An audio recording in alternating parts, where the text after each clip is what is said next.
Okay, so for the first time ever, we actually do have the full kit of the hero revealed. So Liz, let's take a look. Adventure skill, while out of combat, recovers 5% of the team's HP every 5 seconds. If the team HP drops below 10%, performs an emergency recovery of 30% once.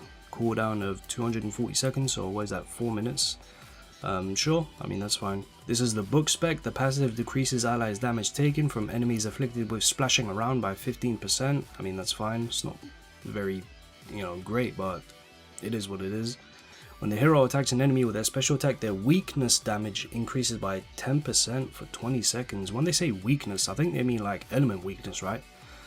So this could be very, very strong, although it's only 20 seconds. Would have liked for that to be longer, but this is a really, really strong effect. Each time an ally lands an attack on an enemy afflicted with splashing around, it increases all allies' defense by, so up to 40% for 20 seconds. Okay, that's fine. Special attack inflicts damage equal to defense and applies splashing around for 40 seconds. Okay, so that's much better, right? We want to see like 40-second buffs. Like I think 20-second buffs are not the greatest. You'd prefer them to be at least 30 seconds or more, but that's really good. Splashing around decreases defense by 20%. Decent debuff, I like that. Normal skill, every 1 second for 20 seconds restores HP, blah blah blah. Max HP, 4.5% of defense. And then even more healing. I mean, yeah, sure. Just like a just a better version of TRA basically. Ultimate move, even more healing. Heroes in range gain reaction immunity, which is like super OP, by the way. It's like if you use Liz ult and then flop to melee to do your combo, he cannot be interrupted, so you can just spam your E's as much as possible. So the effect is really, really good. I'll just have to see how easy it is to fit into rotations. Hopefully it doesn't cost too much magic. I think if this is a 2 magic cost ultimate, that would be really, really nice. But yeah, that's the kit for the book. Looks good, good debuffs, lots of healing, no complaints. Oh, now her potentials. I'm just going to ignore like the first 4 because obviously everyone gets them. P5, for 20 seconds after using the attack skill, increases damage taken of enemies in range by 10% every 1 second for 20 seconds. Using the attack skill increases magic charging efficiency of all allied heroes by 20% for 20 seconds. So I mean, it's not mandatory, but it's good. You get some extra damage and then you get more magic charging. P6, the damage reduction allied heroes receive from enemies afflicted by splashing around increases by an additional 10%, so that's not really relevant. However, increases all allied heroes pierced by 50 and crit chance by 10%. So the 50 pierce is, it's not much, but it will help definitely. An extra 10% crit chance at P6, fair enough, that's quite strong. P7 slightly increases the ultimate move's range, increases the duration by 10 seconds, and increases all elemental attack of allies in range by 30%. That is, actually, I mean, elemental attack is not the greatest damage modifier, but it's for free. Granted, you do have to be P7 to get it right, but it's a good effect. P9 amplifies the ultimate move's HP recovery. But dude, how much healing do we need, bro? And P10 is broken. What is this? Increase all allied heroes' attack equal to 10% of heroes' defense? Huh? She can give you so much attack. Because remember, you can have like you can have absurdly high defense on characters, right? You can have like 60k plus defense if you build around it, right? If you roll it on the weapon and stuff, or if you're lucky enough to get it on the engraved. This is an absurd buff. Like your DPSs could straight up get like 6,000 plus attack from this. Wow. But obviously it's a P10. It's a P10, so classic Netmarble, save the best effects for last. But yeah, I mean, if you do P10, this is a crazy powerful effect. Right, the staff spec passive, increase all allied wind heroes pierced by 0.3% of the hero's attack, max 80. I think you're gonna need to have like absurdly high attack on Liz if you want to max this out, like 25k plus attack, which is basically impossible if you don't have all of the weapons max limit broken. So I guess we'll have to see how good this is. When an allied hero attacks an enemy afflicted with weathering, normal attack damage increases by 60%. And this is what I mean, man. Like a Clotho specific buff. Dude, Clotho is borderline unusable if she's not P6. But then if you have her above P6, she's so broken anyway. So, I mean, this... it's a very, very strong effect, right? This is an absurdly powerful buff to Clotho, who didn't really need it, because like, I mean, maybe this will help Clotho who's like P4, P5. I think maybe Clotho is finally usable for those who have her below P6, because Liz has just given her such absurd buffs. But like I said, it's a very strong effect. Special attack for 15 seconds, decreases own magic consumption when activating a harmony based on an ultimate move of allied wind heroes in range. or own ultimate move by 10%. And for 40 seconds, increases normal attack crit damage of allies in range by 50%. Like, bros.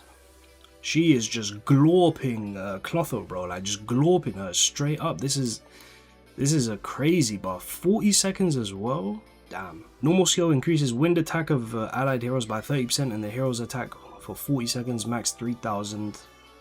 Inflicts damage, blah blah, and applies weathering for 30 seconds. Decreases wind defense by 0.5% of defense for 30 seconds when taking wind damage. Bro, what?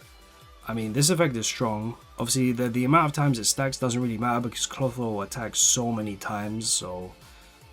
I mean, Liz, for the win team, she is an incredible support, like just absolutely broken. With an ultimate move every 1 second for 10 seconds, inflicts damage, blah blah. Each hit of the attack applies Rupture for 20 seconds, inflicts additional wind damage equal to 10% of Elizabeth's attack, and decreases crit defense by blah blah blah blah blah. Yeah, just incredibly powerful wind support. Better wind support than Wind Daisy, which is crazy. Potential is P5. The special attack's duration increases by 10 seconds and magic consumption reduction increases by additional 10. Okay. The normal attack crit damage boost from the special attack increases by an additional 20% and normal attack crit chance increases by 25% for 40 seconds. Using a normal skill increases movement speed of allies in range by 50% for 30 seconds. What is this? What is this? Was? This is a broken P6. What is this? P7, the ultimate move duration increases by 5 seconds and the hit interval decreases by 0.5 seconds. The maximum number of crit defense reduction stacks increases by 25. Sure, I mean, it's just a good P7, nothing crazy. P9 amplifies the power of Rupture by 100%. Using the normal skill increases defense shatter of all wind allied heroes by 15% for 30 seconds. Bro, Liz is so potential heavy, man. Like, her... across the 2 specs that we've read, she has some disgusting potentials, but they're all like P7. Obviously, this one's P6 and this one's absurdly broken, but it's like some of the later effects, like she's just gonna require so many dupes, man. And then the P10, the maximum wind attack increase from the normal skill increases by 3000. So this is just double. The normal attack crit damage increase from the special increased by an additional 30. Bro, that gets buffed twice. It gets buffed at the P6 and at the P10. I mean, honestly, this kind of makes sense because Clotho herself is a very dupe-heavy character, so the fact that Liz is also a very dupe-heavy character, I'm not surprised whatsoever. This is an insane buffer, like just an insane spec for Clotho, man. Holy crap. Finally, we have the Earth spec. When the hero activates an Earth Burst, resets all allied heroes' normal skill cooldown and increases all allied heroes' crit chance by 20% and pierce by 10% for 40 seconds. Fantastic passive. This is mostly for Axe Diane. Her kit is specifically based for Axe Diane because Axe Diane, the special attack is just a 1 hit. She gets blocked often, and if you don't crit, you lose a lot of damage. So this is really good for Axe Diane. Special attack increases the hero's Earth Burst efficiency, equal to 40% of crit damage. Was? Increases the hero's Earth Burst efficiency equal to 40% of crit damage. That's really strong. Normal skill inflicts damage equal to blah blah blah, then additionally increases the burst gauge by 3% of attacks max to 500? That's crazy. Hitting an enemy with Earth Burst activated increases all allied heroes' Earth damage by 50% of the hero's crit. Bro, she's a burst character, but we want to build like infinite crit damage. Ultimate inflicts damage, each hit of the attack increases damage by 5% max 50 times. Okay, chief. Okay, so P5, using the normal skill generates 5 rock fragments nearby. Enemies that come into contact with the rock have their burst gauge increased by 150. This is very gimmicky. I think what's her face? I think Tiore has something similar to this. It's very gimmicky. I really don't like it. Like, it's really hard to make it work. You kind of just have to hope the boss like steps on it, but I guess it's okay. Increases burst gauge by a decent amount, but you know, it's just going to be a very RNG skill, and I don't really like RNG skills, so P5 is not the greatest. P6 amplifies normal skill power, it's not very good. P7, the final strike of the ultimate lasts 10 seconds, inflicts damage, blah blah blah, allies in range take, this is rubbish. So far, the Earth spec potentials have been quite crap. P9 amplifies ultimate move skill power, this is rubbish. All allied heroes' Earth damage increased by 30% for 40 seconds. When an allied hero attacks an enemy with Earth Burst, Earth heroes' crit damage increases by 5% for 10 seconds. Max 20 times? I mean, this is just so weird because on the Earth spec, her potentials are useless until P10, where you just get just an absurd effect.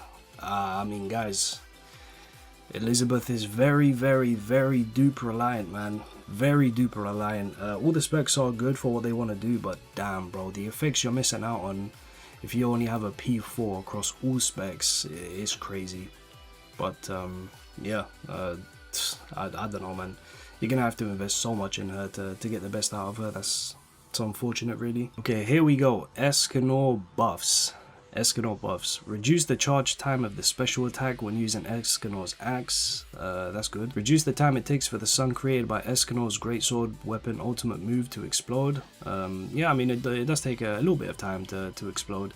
Some effects of ESCANOR's axe weapon passive and greatsword weapon passive will be enhanced. Normal skill. Okay, so just they're buffing the whole damn thing. Okay, so let's see. So axe passive. What did they change? They reduced the max number of stacks by 2. Okay. They've increased his max HP by 10%, increased his pierce by 20%.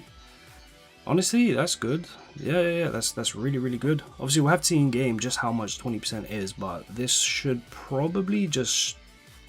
I mean, honestly, if he has 700 and something pierce, he should be getting like 150. Ooh, so he'll get more pierce than the 2-piece bonus.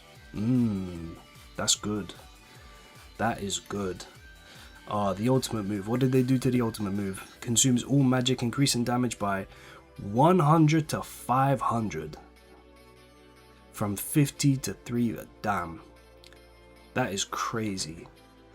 Because, I mean, obviously, like, fully maxed out well ESCANORs were already, like, one-shotting Galland with the ultimate. So, I mean, this just makes it easier. And then in content where you can't, like, absolutely one-shot the boss, an extra 150 might just make that, like, doable. You know, you might just be able to actually one-bang every Fire Week boss if you fully invested into him. This is a crazy buff. Because, obviously, the main point of Axe ESCANOR is just the ultimate move, right? That is like where all of his damage is. The normal skill gives you max HP, the special attack gives you max HP, the weapon gives you max HP, the passive, everything gives him max HP, so his ultimate does more damage, so this is crazy.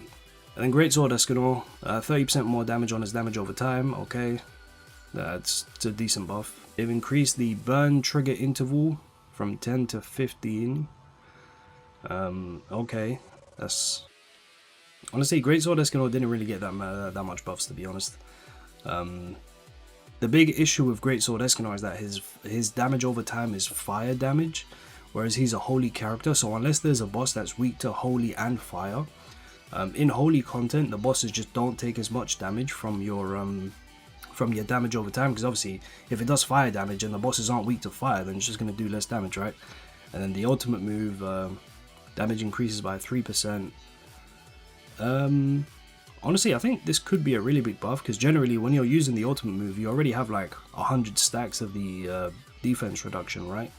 So I guess this could be good, but yeah, honestly, the Greatsword ESCANOR didn't really get like crazy buffs, to be honest. It's like they're okay, but obviously Axe ESCANOR did get massive buffs, right? This should make him feel a lot better, and he'll do way more damage with the ultimate, so can't be mad. Really good buffs.